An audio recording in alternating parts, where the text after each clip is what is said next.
Hello everyone, welcome to my channel. ನಾನು doctor Shilpa ಜ್ವಾಲ.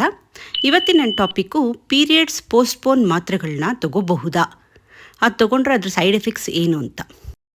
ಜನರಲ್ಲಾಗಿ ನಿಮ್ಮ ಫ್ಯಾಮಿಲಿಲಿ ಯಾವುದಾದ್ರು ಫಂಕ್ಷನ್ಸ್ಗಳಿದ್ದರೆ ಅಥವಾ ನೀವು ಯಾವ್ದಾದ್ರು ಟ್ರಿಪ್ ಹೊರಟಿರ್ತೀರಾ, ಆ ಟೈಮಲ್ಲಿ ಪೀರಿಯಡ್ಸ್ ಬರುತ್ತೆ ಅಂತ ಹೇಳಿಬಿಟ್ಟು ನಿಮಗೆ ತಕ್ಷಣಕ್ಕೆ ಜ್ಞಾಪಕ ಬರೋದೇ ಪೋಸ್ಟ್ಪೋನ್ ಮಾತ್ರೆ. ಅದರಲ್ಲೂ ಸ್ಪೆಷಲಿ ಅನ್ನೋ ಮಾತ್ರೆ ಎಲ್ಲರೂ ಬಾಯಲ್ಲೂ ಬರುತ್ತೆ. ಆ ಮಾತ್ರೆನ ತಗೋಬಹುದಾ, ತಗೊಂಡ್ರೆ ಏನು ಸೈಡ್ ಎಫೆಕ್ಟ್ಸ್ ಇದೆ, ಅದನ್ನು ಇವತ್ತು ನೋಡೋಣ. ಅದಕ್ಕಿಂತ ಮುಂಚೆ ಈ ಪೋಸ್ಟ್ಪೋನ್ ಮಾತ್ರೆ ಅಂದರೆ ಏನು ಅಂತ ನೋಡೋಣ. ಎಲ್ಲರಿಗೂ ಗೊತ್ತು ನಿಮಗೆ, ಇದು ಪೀರಿಯಡ್ಸ್ನ ಡಿಲೇ ಮಾಡುತ್ತೆ, ಅಂದರೆ ಸ್ವಲ್ಪ ದಿನಗಳನ್ನ ಮುಂದೂಡುತ್ತೆ. ಇದರಲ್ಲಿ ಏನಿದೆ, ಇದರಲ್ಲಿ ನಾರ್ತೆಸ್ಟಿರಾನ್ ಅನ್ನೋ ಹಾರ್ಮೋನ್ ಇದೆ. ಇದು ಸಿಂಥೆಟಿಕ್ ಹಾರ್ಮೋನ್. ಇದು ಆ್ಯಕ್ಚುಲಿ ನಮ್ಮ ಬಾಡಿ ಪ್ರೊಡ್ಯೂಸ್ ಮಾಡೋವಂಥ ಹಾರ್ಮೋನು. ಪೋಸ್ಟ್ಪೋನ್ ಮಾತ್ರೆಗಳಲ್ಲಿ ಈ ಹಾರ್ಮೋನ್ ಇದೆ. ಇದ್ರ ಕೆಲಸ ಏನಪ್ಪ ಅಂದರೆ, ಇದು ಗರ್ಭಕೋಶದ್ದು ಲೈನಿಂಗ್ ಅದನ್ನು ನೋಡ್ಕೊಳುತ್ತೆ, ಗ್ರೋತ್ ಆಗೋಂಗೆ. ಹಾಗೆ ಪೀರಿಯಡ್ಸ್ನ ಡಿಲೇ ಮಾಡೋದಕ್ಕೆ ಹೆಲ್ಪ್ ಮಾಡುತ್ತೆ. ಇದನ್ನು ಹೇಗೆ ಯೂಸ್ ಮಾಡೋದು? ನಿಮ್ಮ ಏಜ್ ಹಾಗೂ ವೆಯ್ಟ್ನ ನೋಡಿಕೊಂಡು ಡಾಕ್ಟರ್ ಇದನ್ನು ನಿಮಗೆ ಕರೆಕ್ಟ್ ಡೋಸಲ್ಲಿ ಪ್ರಿಸ್ಕ್ರೈಬ್ ಮಾಡ್ತಾರೆ. ಹಾಗೆ ಜನರಲ್ಲಾಗಿ ತೊಗೊಳೋದಾದರೆ 2 ಮಾತ್ರೆ, ಅಂದರೆ ಬೆಳಗ್ಗೆ ಒಂದು ರಾತ್ರಿ ಒಂದು ಜನರಲ್ಲಾಗಿ ತೊಗೋಬೋದು.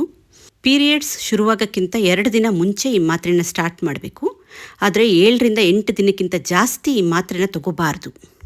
ಒಂದು ಸಾರಿ ಈ ಮಾತ್ರೆ ನಿಲ್ಲಿಸಿದ ಮೇಲೆ 2 ರಿಂದ 3 ದಿನದಲ್ಲಿ ನಿಮಗೆ ಪೀರಿಯಡ್ಸ್ ವಾಪಸ್ ಬರುತ್ತೆ.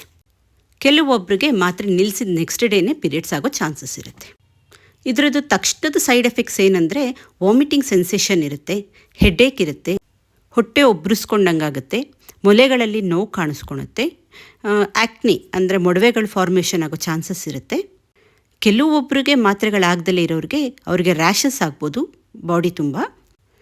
ಆಫ್ಟರ್ ಎಫೆಕ್ಟ್ಸ್ ಏನೇನೆಂದರೆ, ನಿಮಗೆ ಪೀರಿಯಡ್ಸ್ ಸ್ಟಾರ್ಟ್ ಆದಮೇಲೆ ಹೆವಿ ಬ್ಲೀಡಿಂಗ್ ಆಗೋ ಚಾನ್ಸಸ್ ಇರುತ್ತೆ, ತುಂಬ ಕ್ಲಾಟ್ಸ್ ಹೋಗೋ ಚಾನ್ಸಸ್ ಇದೆ, ಹೊಟ್ಟೆ ತುಂಬ ನೋವು ಬರುತ್ತೆ.